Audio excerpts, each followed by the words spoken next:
have already notched an important victory, the tush push.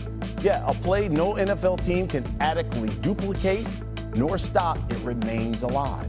Our Sal Paolantonio has the latest on the Birds' quest to follow in the footsteps of their hated rivals, the Dallas Cowboys. Wait, what? Yes, that's right. Eagles want to be the latest NFC team to repeat Super Bowl champion. The Philadelphia Eagles have won Super Bowl 59. In his quest to be a repeat champion, Super Bowl MVP Jalen Hurts went straight to the source, seeking counsel from Michael Jordan. You know, as competitive as he is, it'd be unwise of me not to seek knowledge from him and lean on someone like that. It's something that I value a lot. But to be like Mike, Hurts will have to do it with a new offensive coordinator.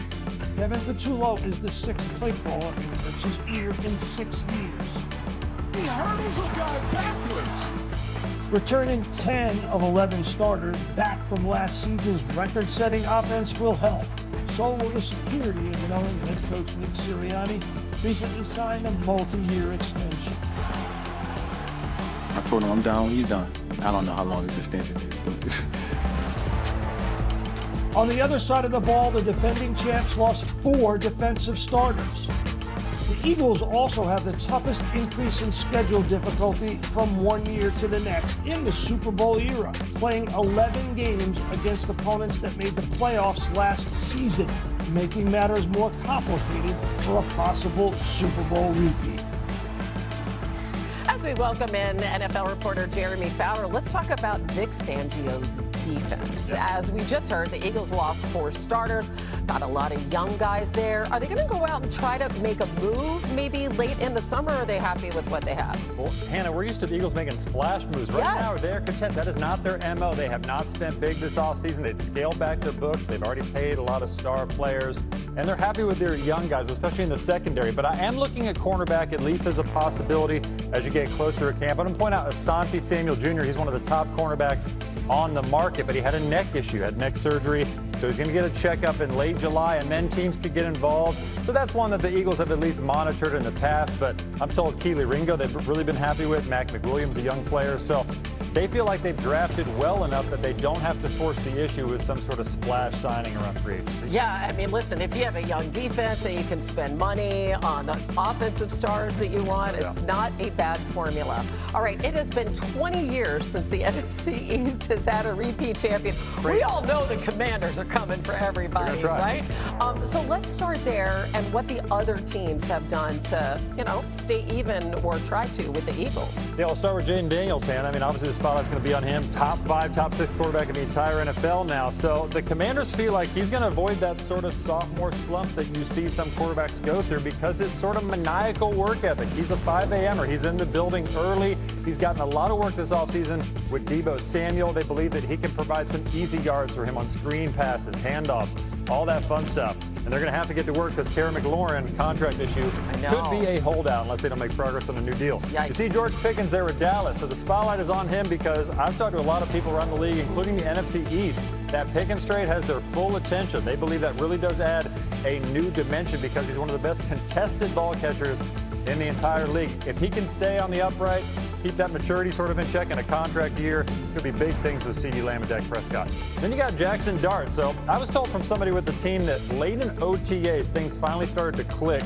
for Dart as far as the mental portion of the game, learning the cadence, what Brian Daboll wants out of the offense, decision-making. He carried that over into minicamp.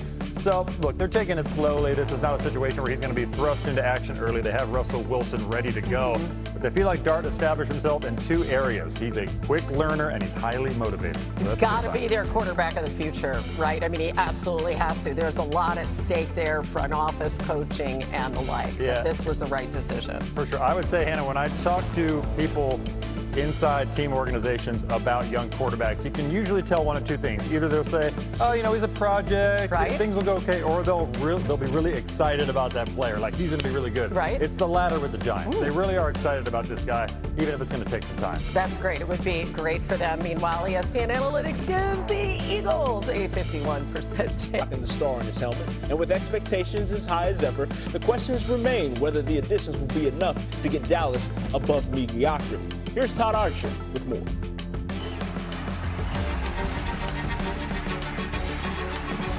It hit Dak Prescott in March. 1, 2, 3, win! He is now the longest tenured Cowboy. It's amazing how fast it happens and not taking anything for granted.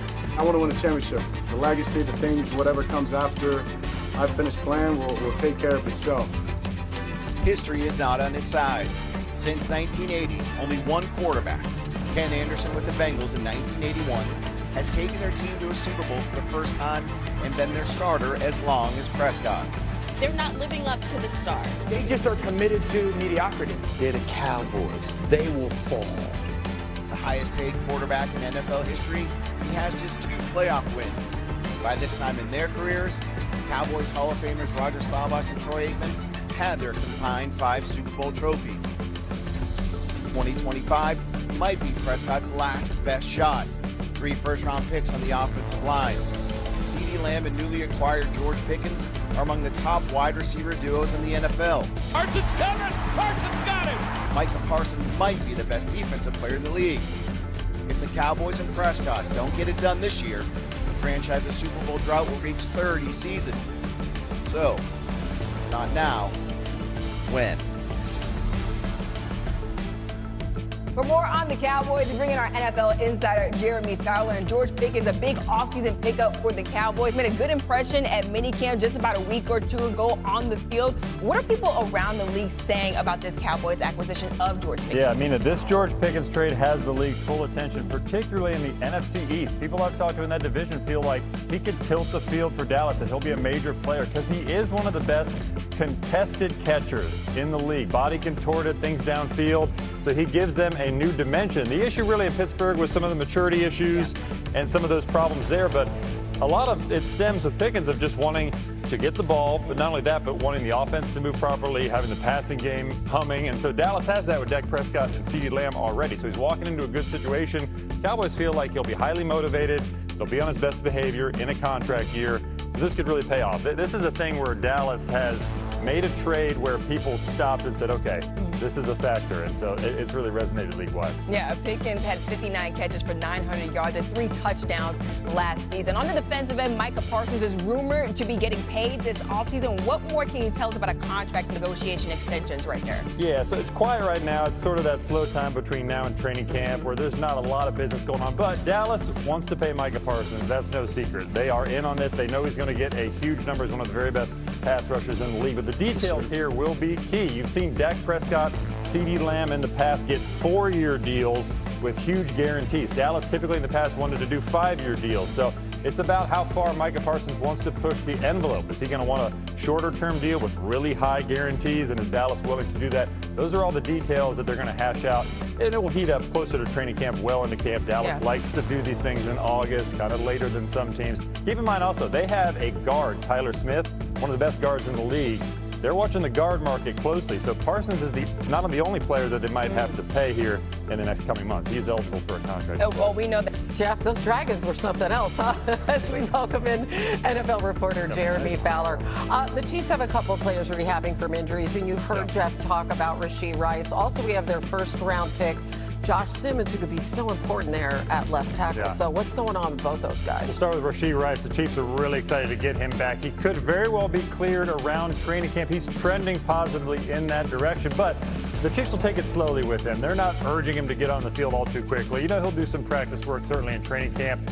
To be seen whether he gets some actual preseason game action, but they just want him to get that strength back in that knee area on that leg. But I'm told he's looked great in the spring. He should be ready to go for the season, assuming all goes well. And then Josh Simmons, he had the torn patellar tendon coming into the draft. That's really what helped him slip a little bit in the late first round. Probably the most talented tackle, according to some evaluators around the league. So they're going to get that untapped potential. He's expected to be cleared sometime in or around training camp. That's what Coach Andy Reid says. You got we have one established star player and then one ascending star player and a rookie. They really need, to support that offensive line for sure. I mean, if he's healthy, that could be the steal of the draft.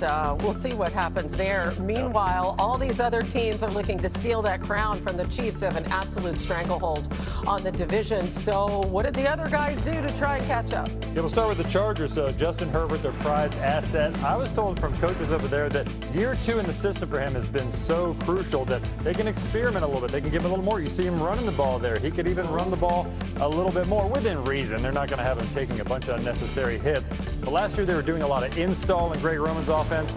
This time around, you could see some more play action. You could see some more action on the run. They feel like he has untapped potential as a dual threat. Then you got the Las Vegas Raiders. So talking to people around the team, they say that Geno Smith, their new quarterback, and head coach Pete Carroll, their new coach, have been inseparable at times. Like Geno will be hanging out in his office. They're trying to set a culture together. That's why Carroll wanted to go and get a quarterback he was familiar with.